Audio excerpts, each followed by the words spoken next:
Welcome back. Here we are today. We're going to talk about how you run a campaign. So the purpose of today's video is we want to be able to make content for beginners, people who are getting into this awesome game, and help them sort of navigate their way through getting started. So what we're going to talk about today, Brendan and I are going to go over how to set up the standard campaign, which is called a Dominion campaign. We're going to talk about what that is. We're going to talk about how the house gangs are organized. We're going to talk a little bit about tactics cards as well. And the goal here is the information we'll give you today should help you set up your campaign. And then we're going to move forward from today's video and produce an actual Dominion campaign with a series of linked games, and we're going to use 4 gangs.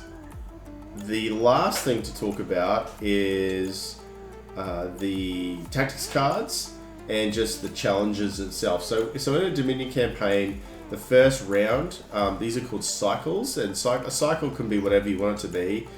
Typically people play cycles as weeks, but I'm playing in a campaign right now where one cycle is a month. So it can be whatever amount of time your group is happy with, and it's really up to the group and the arbitrator to say whatever everyone's comfortable with. But so the rules generally suggest a cycle to be sort of maybe 1 week of actual real life. But yeah, it can be anything. Yeah. I think in the past, you and I, we've played it so that every gang's played the other gang before we move on. Yeah, so we do it by number of, that everybody's had that opportunity to have that game. Equal amount of games, yeah. So we always try to make sure that everybody could do at least, have that round of games against the other players before we move on. But we've also always played fairly small games where there's only sort of 4 people playing, which makes that much more feasible. But in a larger campaign, that's hard to do if you've got more players. I think for this we'll probably just do the 2 games per round. Yeah, because we're only playing. We'll mix the gangs up. We're only playing the 4 guys, so we'll see how we go. It doesn't really matter for our purposes. And then what you do is you randomly assign a challenger in the first cycle.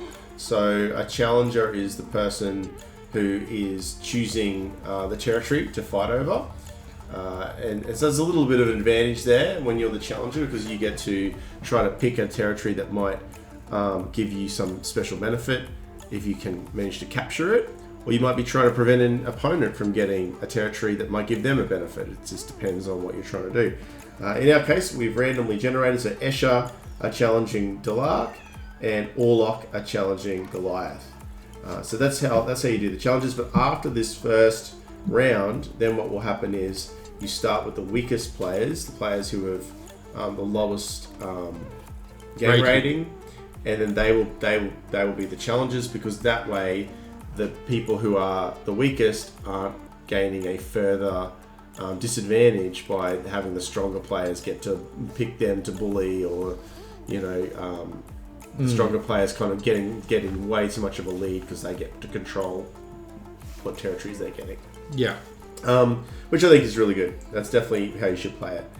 And lastly, then with tactics cards. So tactics cards are really can be quite complicated for beginner players, because there's a billion different sets of tactics cards getting around in the game now. There's something like several hundred tactics cards, I think, that have been produced. Yeah, well, I mean, this tray, I imagine, has got... Yeah, Brady's looking at a tray of cards he's bought in front of him. He's got all the different decks. There's probably, 20 decks there? Yep. There's close to 20 decks in there. And I mean, they're constantly being produced. There's second editions of all the house cards now as well. So there was a first and second edition of every house And deck. all of them are all valid. And all of them are valid, that's right. So there's not any cards that have been invalidated. Now, when you first start playing this game, it's however you want to do it, really. But what we're going to do is every house book comes with a set of tactics cards in that book as a table that you can generate from. So that's what we're going to do, because that's the easiest way for us to play. And this is... It's even easy for like a new player picking it up. Yes. You're going to buy a game. You're going to buy a game book. Yep. You've got all your tactics in your book. You can roll or choose from them depending on what the mission says. Exactly. And this is called the preset method, and this is actually in the rulebook. The rulebook lists 3 different examples of how you can do tactics cards, like custom method, limited method, where you burn the card, you can never use it again. There's a lot of different ways to do it. Arbitrators, plenty of experienced arbitrators that have their own ways of doing this that are seen as fairer. There's also some cards that arbitrators will ban because they find in their gaming group it's just too overused or too overpowered. There'll be a lot of different things arbitrators decide to do around tactics cards. So for our purposes though, we're going to choose the preset method, which is where we use just the gang cards that are printed in our gang books. And that way you'll get to see a bit of the flavour of the gangs come out as well, because those gang cards are written specifically for how those gangs prefer to fight. And will be very specific to their particular culture and their own sort of custom techniques of taking their enemy down. So that's what we're planning to do. So that's it. We've now covered what a Dominion campaign is, the role of the arbitrator, how the house gang mechanics work. We've talked about the challenging process, and we've gone over the tactics cards process. Also, how to set up a campaign. And how to set up a campaign, the generating the territories and all that kind of stuff. So that's a lot of stuff, but we thought it would be beneficial to do the starting the campaign video before we actually started playing the campaign, so people were familiar with the process. And what we're playing when we play the games. Exactly, yeah. And the games we're playing. And the games we're playing. Because we're not going to go through... we will still probably talk about individual fighters that have benefited. Gaining experience. Gained really cool skills or have had significant weapon changes and things like that. We'll probably still go over that before each game. However, this is the only time we're going to probably go over them in the detail that we've gone over them today. So, yeah, that's it. Brendy, any final thoughts on playing Dominion campaigns? No. Yeah. No, pretty easy. I mean, we haven't included vehicles. I think we're just going to do all inside. But the new Dominion campaign, I believe, also covers vehicles. Yeah, that's a great point, actually. And I'm glad you said that because I did mean to mention it. The Necromunda game, if you're unfamiliar with it, in its first iteration, and I'm talking here about the 2017 version. Yeah. It was only fought in 2 environment types. One is Zone Mortalis, which is 2-dimensional. So you just have walls and a floor, and that's it. One level. One level. Yeah, one level. And then the other type of environment is called Sector Mechanicus, and that's where you have a fully 3-dimensional board where you might have a tower that's 20 inches high, and you might have tunnels and bridges crossing between gantries and all kinds. You can go as nuts as you want. Mm-hmm. That is probably the most fun way to play Necromunda, with lots of different, because then people can fall 15 inches and just go splat on the cement. Yeah. There's a lot of really fun shenanigans with jumping on people and using like different skills to climb and all kinds of fun stuff that's opened up by that 3D. Most of the games that we will play are Sector Mechanicus. Yeah, we'll be playing sort of a 2 to 3 story Sector Mechanicus game most of the time. Now, the other version that Brendy just mentioned was the Ash Waste. Now, this is there was an expansion that came out, I think in 2023, maybe, was when the Ash Waste came out. I can't remember. Somewhere around there.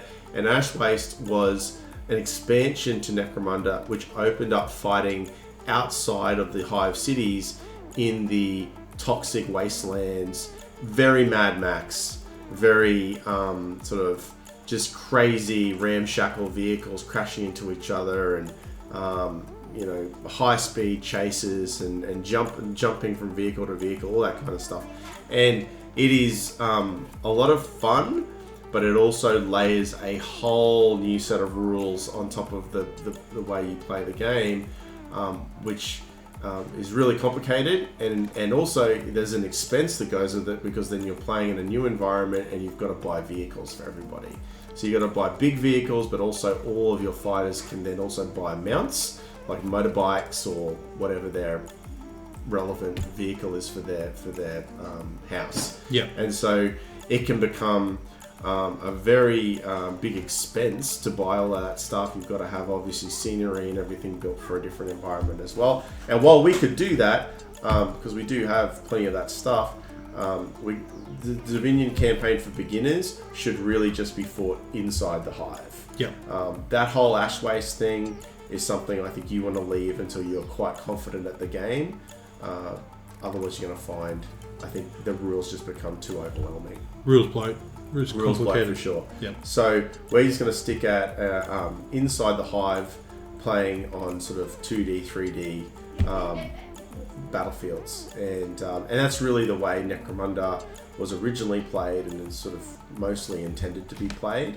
Although that Ashway stuff is awesome. Like, it's really fun. It is fun. It's fun to see vehicles blow up and people go flying everywhere. And we may do a few Ashway schemes in the future. There's no reason why we won't play that at some time in the future. But for now, I think we just want to show you the most straightforward way to engage with beginning as a Necromunda player. And I think the Dominion campaign inside the hive is the way to go. So all of our missions will be the inside the hive missions. Alright, that's about it. I think we'll sign off here, and we're going to get set up to play our first campaign game. Yep. Alright, see you soon. Bye.